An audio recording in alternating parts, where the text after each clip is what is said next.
Hello, welcome to this session on a new dynamic, relations between the US and China. My name is Simon Cox. I'm emerging markets editor for The Economist based in Hong Kong. And I've been keeping an eye on the dynamics between China and the US for over 10 years now. It's very interesting. We saw just a month ago Xi Jinping outlining new targets, new goals for China's economy, the hope that it would double in size by 2035. I looked up whether other economies that had reached a similar level of development to China had managed that feat. And it's quite hard to find any examples. Japan actually didn't quite manage to double once it had reached China's level of development. South Korea did manage it, but in between, it suffered a calamitous financial crisis in 1998. So these goals that suggest great stability also include the possibility of huge tumult. And of course, we're finishing a tumultuous year, the pandemic, the US election, all the news we've seen in recent weeks about new financial regulations in China, the postponed IPO of Ant.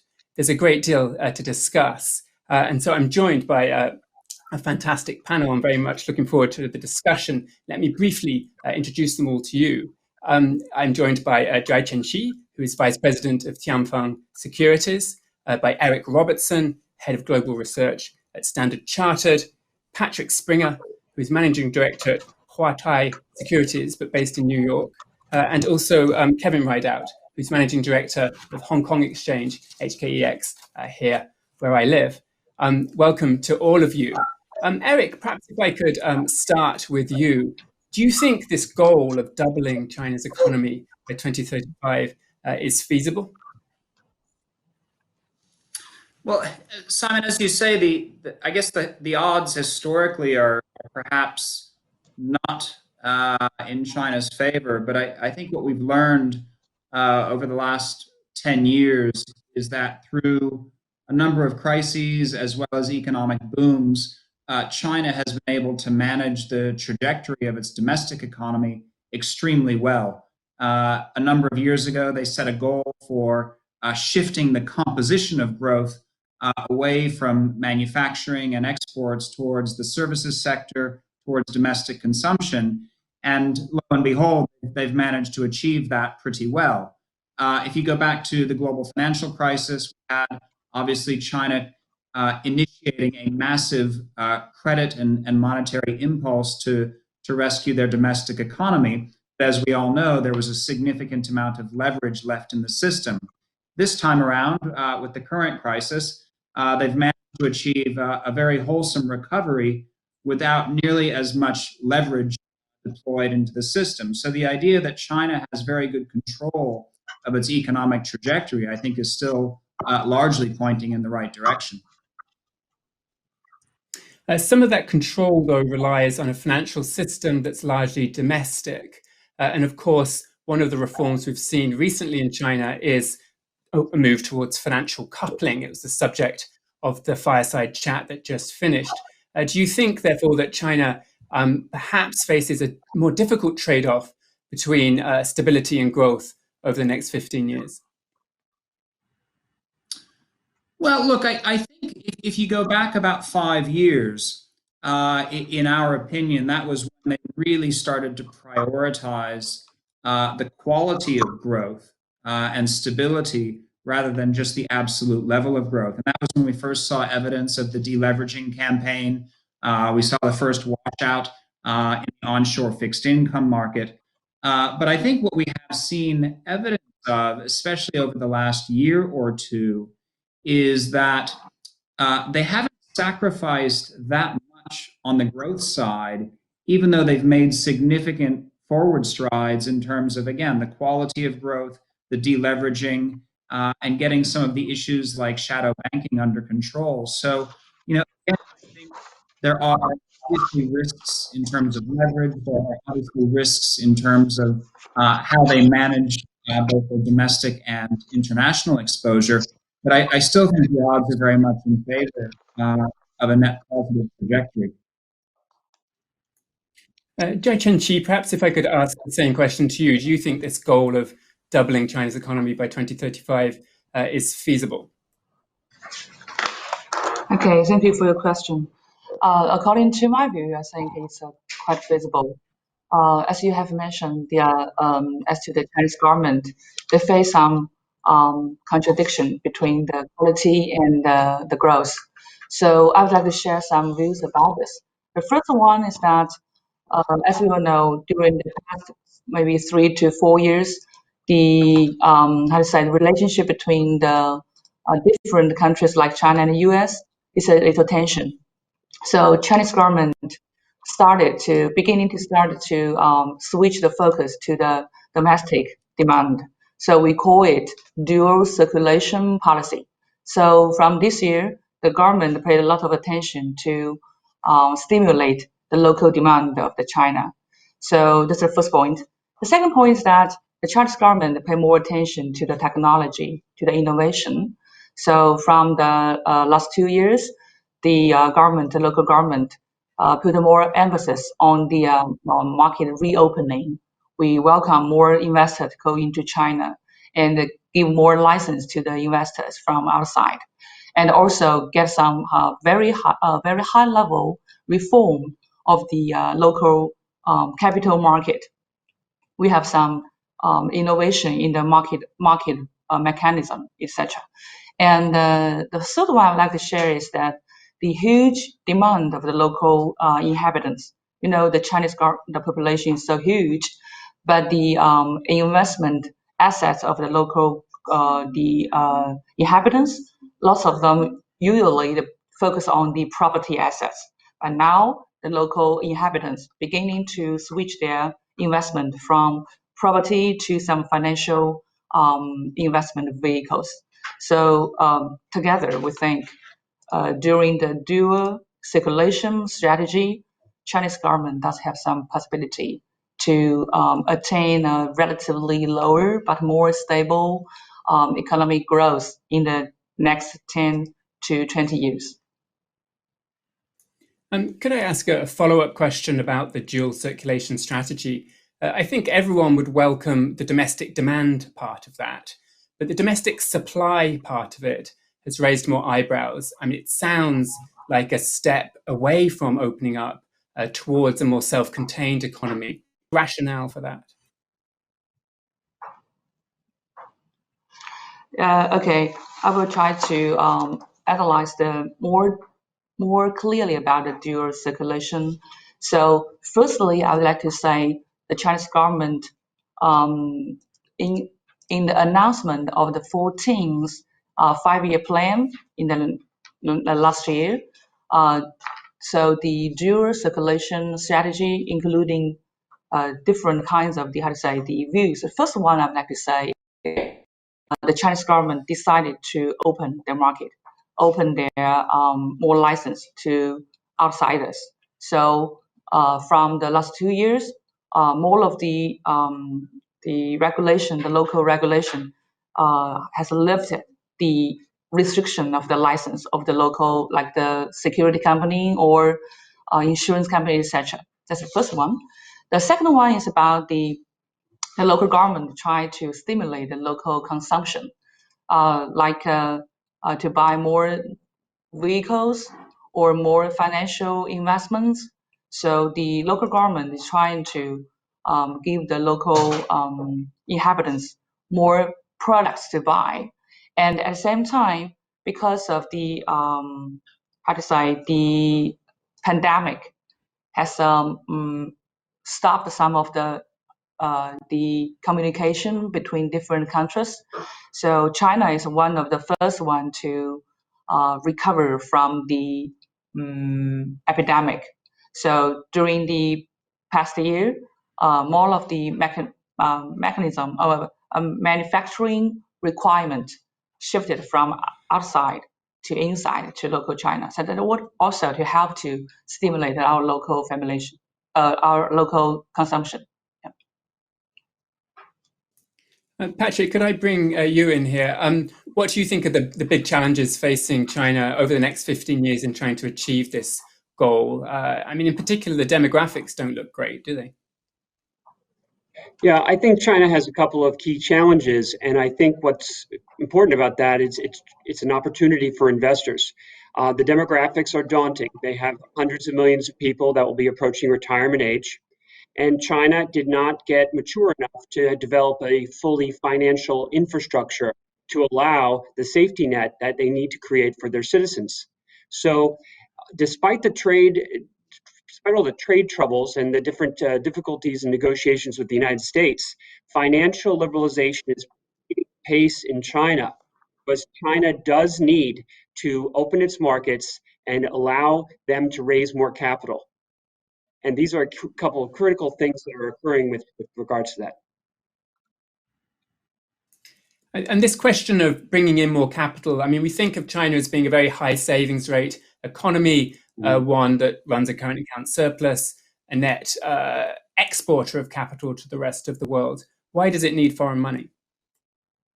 Well, if you look at their current account deficit, current account surplus, it has been in a large surplus for many, many years, but it's approaching zero. And as the country moves to a more consumption-oriented society, it is going to move to a deficit. So when we look at that, that is a classic example of when they start to need to raise more funds. If you also look at the balance sheet structure of China, the second largest economy in the world, and on a purchasing power parity basis, it's the largest in the world. They are actually structured like a small EM country, more like Greece and Turkey in terms of their balance sheet. They have over-reliance on bank loans. They have an under-reliance on equities and an under-reliance on fixed income. So from our perspective at Huatai, we believe that over the next 10 to 15 years, institutionalization, internationalization, equitization, securitization, these are big changes that need to occur. And this is why we think that this year, the liberalization of QFII is so important to investors, and it's so important to China.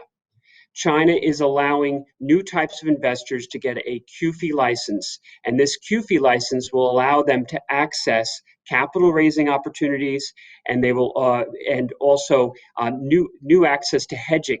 In particular, our company has the largest private stock pool of stock lending that is becoming available to QFII investors.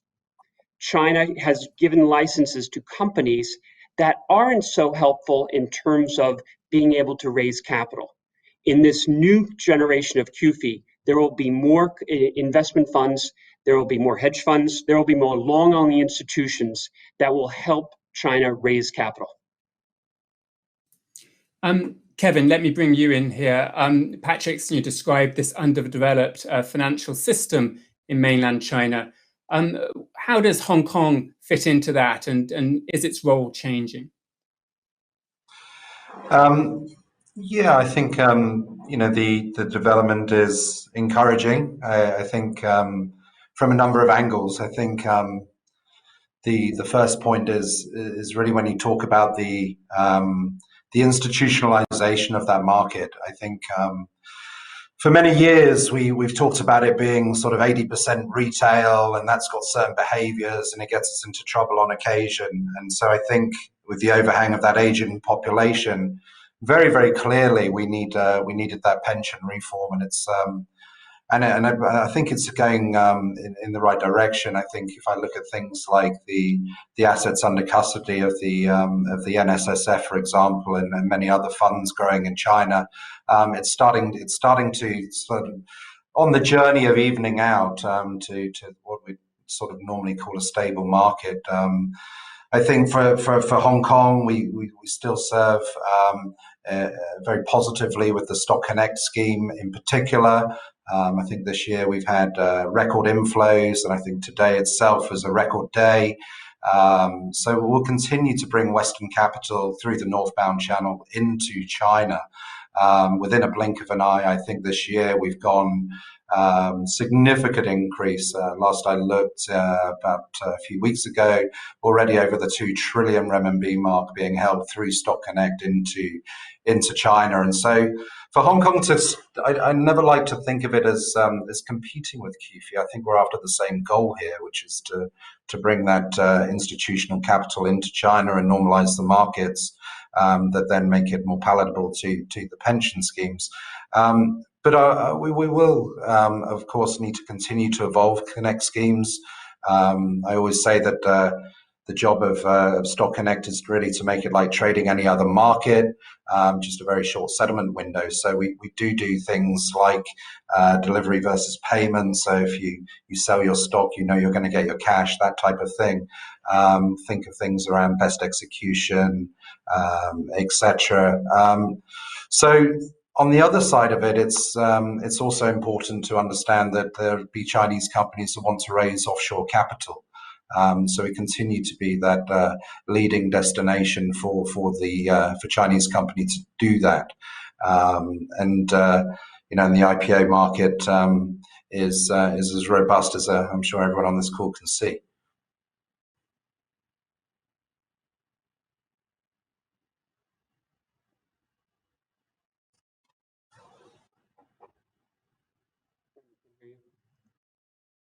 My apologies. Do you think that Hong Kong's distinctive role is, though, changing, both because of the difficulties it's faced over the last 18 months and also the progress that mainland markets are making? Yeah, look, I think if you just continue to, like any business, if you continue to stand still, then by the time you've realised it, it's missed you. So continually need to evolve in Hong Kong to support the goals of what China's trying to achieve. I still maintain that the role here is primarily to help China to become a more institutionalized market. We'll do our bit to continue to bring the Western funds up through the northbound into China and complement everything that QFII is doing. Down the path, we'll need to look at things like how do we partner together to increase the inclusion levels in major indexes like MSCI, for example, which is really at the moment only 20% of its China potential. That might mean things like offering offshore hedging tools and the like from those sort of angles. So it is naturally evolving and it will continue to evolve, and we really want to be part of that. And I think we often think about the domestic building of the Chinese capital market, and I think that's critically important. But don't forget as well, there's such huge asset bases there that's going to want to go from the east to the west, if you will. And so part of that evolution is making sure that Hong Kong Exchange is totally globally connected. You'll have realized we announced the suite of indexes for emerging markets in Asia, and it's hopefully not too far in the distant future that we've created a mousetrap that the Chinese would like to take exposure against. So if they want that emerging market exposure, or through to Japan or to Australia, they've got it in their home here in Hong Kong. Let's talk a little bit about this east to west financial flow or capital flow. You just look at the configuration of global interest rates, you look at the configuration of global growth. Why would anyone in China want to invest in the rest of the world right now?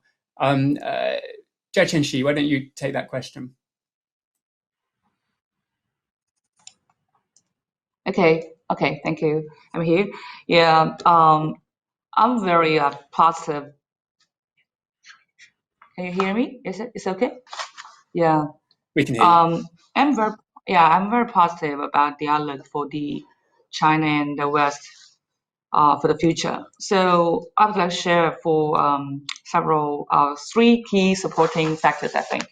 The first one is about the China's economic strategy. I've mentioned before. In this year, the government launched the 14th five-year plan and mentioned the dual circulation strategy. So given the increased trade protectionism sluggish the world economy, but China needs to rely more on domestic demand to drive its economic growth in the future. So, the consumption accounts for only about 38% of GDP in China, but 68% of GDP in US respectively. So the Chinese domestic demands have a huge potential to dig up. That's the first thing I'd like to share. The second one is about that we're saying the pandemic will stop in the near future, I think.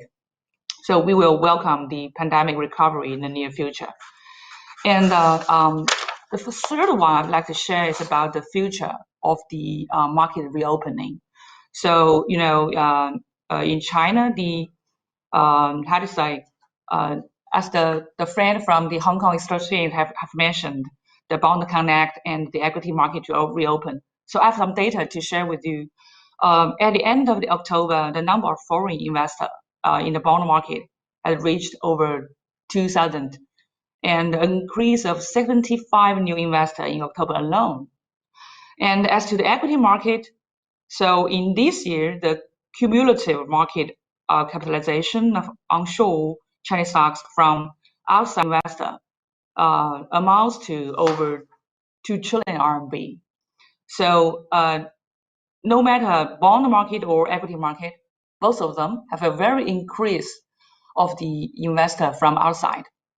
So that means in the among all of the developed economies, as the interest rate is very low, but compared with the other countries, the Chinese local government, the bond is relatively high. The 10-year bond between the China and the US, the amounts to the historical high of above 200 bips. So in this year, many of the foreign investors goes into China. And also, as you have mentioned, the PBOC of China and Fed and etc., lots of the central bank have injected lots of liquidity in the market. But the Chinese People's Bank of China stopped the injection of the liquidity, or would like to say, back to the normal policy, the monetary policy from May. So that means in the near future, the RMB will appreciate in the near future. So that will make the local assets of China, RMB assets, more attractive to the Western investors, I think. Thank you. Is there a danger that the RMB will strengthen too much? That's a good question. How to say, as to our local Chinese investor, I would like to say the Chinese government also wait and see. So I would like to analyze a little more about why RMB appreciate within this year. Okay, I think there's two major the driving factor. The one is the fundamental economy, because before yesterday, so China is only one of the economy that stopped the epidemic. So in China, most of the economy back to normal during the past 3 quarters. So in the third quarter, the GDP growth rate jumps to the nearly 5% from the first quarter. That is negative 6.8%. So the economy of China is the highest one among the world. That's one reason, right? The second one is that it's about the monetary policy. The Chinese People's Bank of China is one of the more more conservative bank People's Bank, the central bank. So the Central Bank of China began to back to normal policy from May. That means the Chinese government has come into a normal monetary policy for about half a year. So that means the China has does have some the appreciation pressure to the economy, but the government maybe don't want to see such a rapid appreciation trend. So the PBOC also will do something to help to make it become more normal.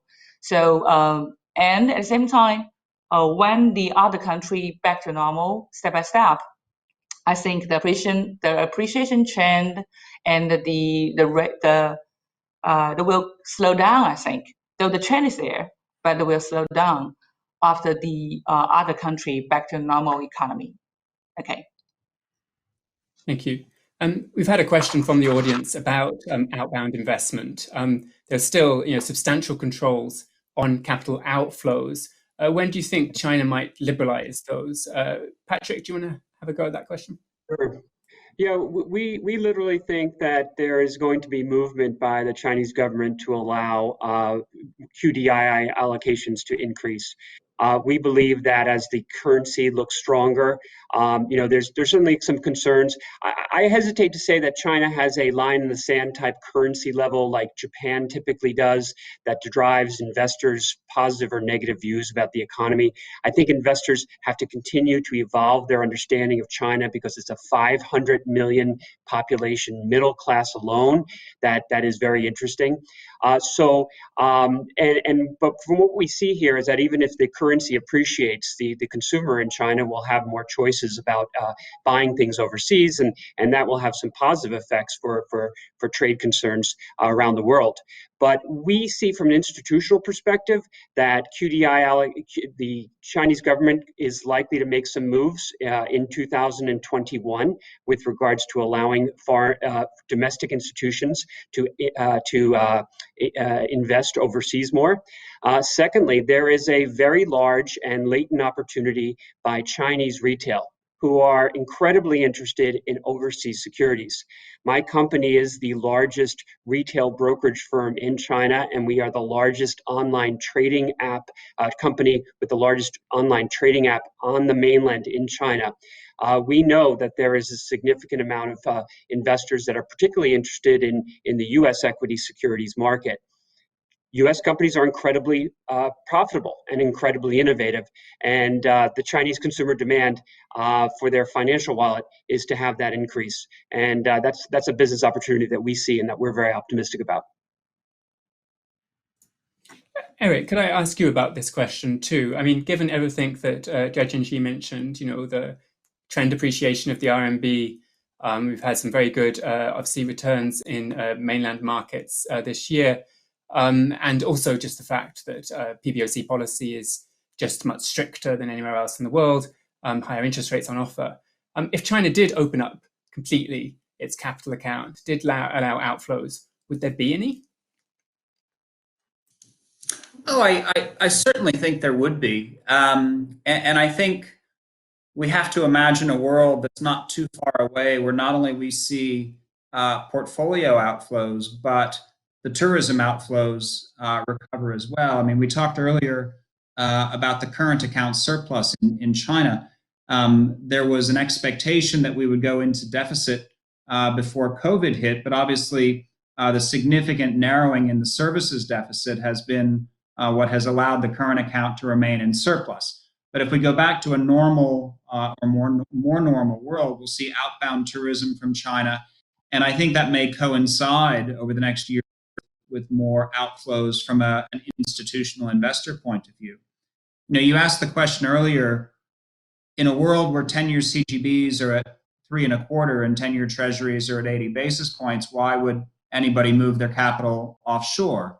Well, I think diversification of portfolios is a major driver of that. And we heard a moment ago about the interest in U.S. securities. There will be interest in credit markets, both in US and in Europe, and emerging markets around the world in addition to that. So, I think as China's institutional markets start to evolve even further, things like portfolio construction and international diversification are going to become really important themes to the onshore investor. Kevin, would you agree with that assessment? Do you see it in any of the southbound flows? Yeah, certainly. Look, I'd just like to concur. I think there is a huge increasing demand for overseas securities from the mainland. Previous life of mine, I used to be seeing as a broker, seeing huge amounts of east to west flow from, let's say, offshore Chinese banks in Hong Kong, servicing, let's say, high net worth individuals and whatnot. That flow is incredible, and I doubt very much that it's got any smaller.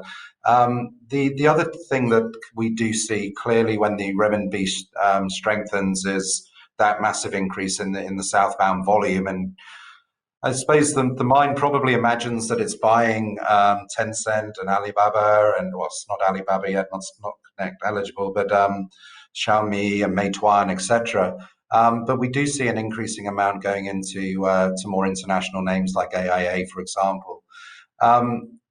It's not inconceivable, I suppose, also that another way of coming into and accessing international names via Hong Kong would be looking at structures like Yum China, for example, that would carve out its Chinese enterprise and list that here in Hong Kong. And I don't think it's inconceivable to think that there'd be more of those type of structures coming. IMAX was probably the first of that some years ago already. And then again, it's not inconceivable to imagine that that would be made available to the greater China financial ecosystem. Perhaps we should talk about some of the sectors that might take advantage of financial flows either way. We've had a question from the audience about sports and TMT investments from China, especially in large club deals where PE funds can participate. In particular, in the context of China's focus on the World Cup. Do you see that sort of sports and TMT sector being one of the growth areas for China? So, question for me, sorry? Or... sorry, if you'd like, sure. Otherwise, why don't I throw that over to Zhai, Chenxi? Oh, Patrick, please, if you're keen. Sure. I think that the Chinese individual as well as institutional investor is as diverse and varied as we see in the U.S., U.K., et cetera.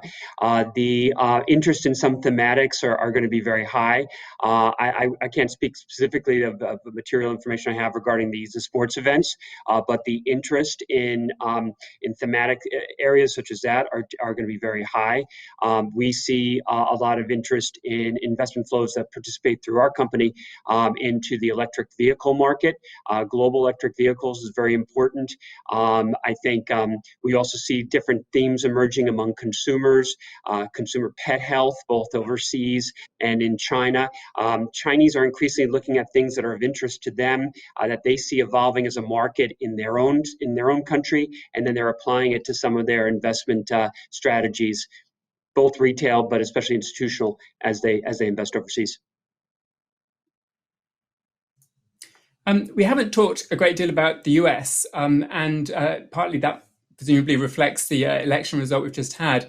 But we have had this sort of interesting period in which the kind of financial reforms that China has made have not been of great interest to the US administration. So we've had a 4 or 5 year period in which reforms that might have impressed a previous administration don't seem to have been particularly impressive to the Trump administration and Robert Lighthizer in particular.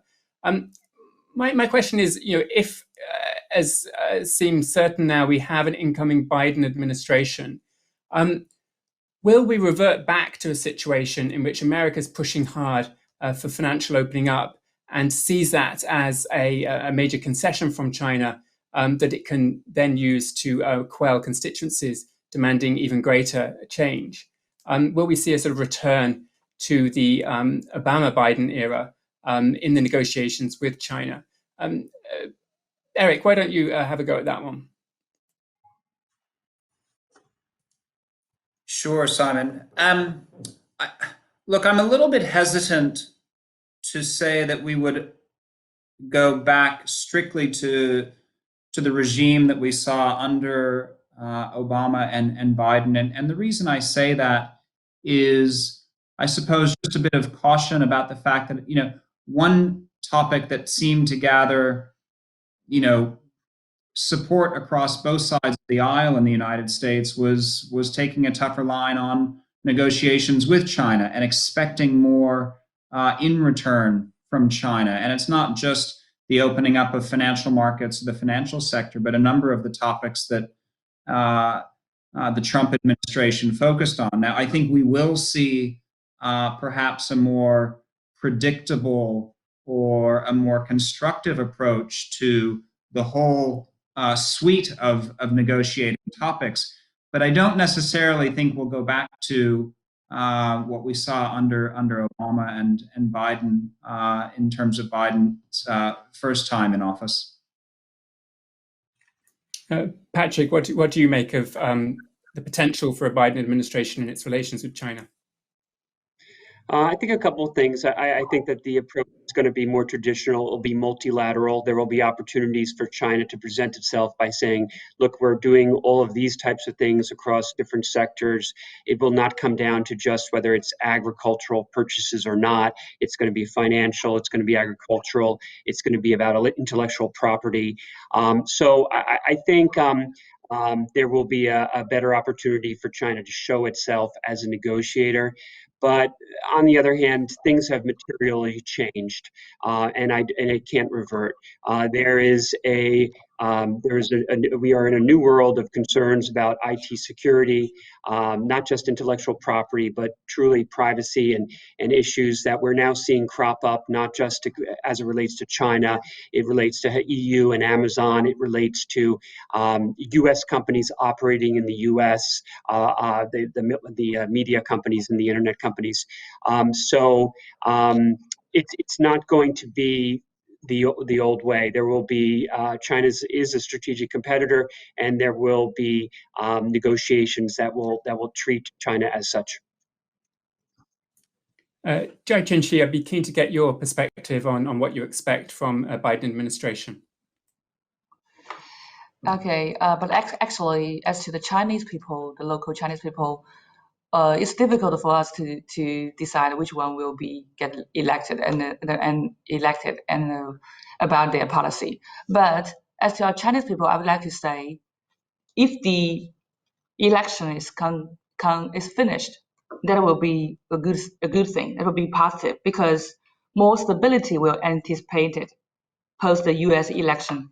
So as all of the friends have mentioned about the opening and financial industry of China, so I would like to add some information to you all.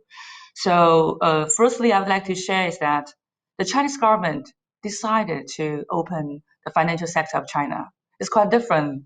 It's quite different between this period and the 5 years before. So I have some data can share with you. Since 2 years passed, since 2019, we can see the list. We have 5 new foreign-controlled security company, 2 foreign-controlled fund management company, and 20 private security investment fund managers and international rating agencies such as Standard & Poor's, Fitch, have entered the Chinese market. And as we know, the CSRC and CBRC are also get more approval on the process to more US company or more European company, etc. So I think China is also on the changing period. They're trying to reopen their market, especially in the financial industry. So it's a little different, I think. So I truly hope that all of the financial industry investor pay more attention to this reopening period and opportunity. Kevin, we've seen a number of these homecoming listings, these Chinese firms listed in the US doing follow-on listings in Hong Kong, or companies that might previously have decided to list in the US, listing in Hong Kong instead. Has the trade war, has US tensions been good for HKEX? It's hard to comment on that. Look, I think the tensions clearly saw a consideration from a number of Chinese companies to come back to Hong Kong, if you will. I think the catalyst for that was actually the restating of our listing rules to allow for weighted voting rights. If you can recall all the way back, I'm not sure how long you've been in Hong Kong. Alibaba itself initially wanted to come to Hong Kong, but we just didn't have the regime to accommodate it, and off to America it went.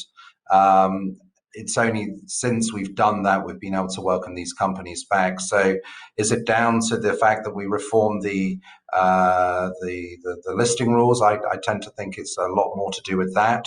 Was it catalyzed by certain trade tensions? Probably. Will it continue in the future? We certainly have a very healthy and robust pipeline, as I've mentioned. It's also, it remains to be seen, I think, how that tension will either dissipate or or plateau. Eric, it's been mentioned, I think perhaps you mentioned it also, that America will potentially pursue a more multilateral approach in its dealings with China. Could that end up being more difficult for China to deal with, even if it's more predictable? Look, there's two very different interpretations of that topic. The first of which is that if the US is looking to positively reset its trading relationships with its historical allies and trading partners, then you have a more unified front. And there is a view out there that says that that would make life much more difficult for China because they're now facing a collective rather than a disparate one. I think on the more constructive side, one of the really fascinating economic aspects of the current crisis is that actually emerging market exports have recovered to their pre-COVID levels in 2 quarters, right? It's been a very quick recovery for emerging markets, especially in Asia. And a lot of that has to do with intra-regional trade. And so I think to the extent that the Biden administration wants to pursue a more constructive and multilateral approach to global trade, that's going to be a net positive for the region in Asia generally. And China is a massive part of that growth engine. So I lean in the direction that it's a net positive, but there will be some skepticism about that. Zhai Chenxi, one of the unique aspects of China's rise is that it has legitimate aspirations for its currency to become widely used internationally. And also, the threat of US sanctions has also motivated China to look to decouple from the dollar. What do you think are the prospects for internationalization of the RMB now that trade tensions seem to be settling? Okay, thank you. That's a good question.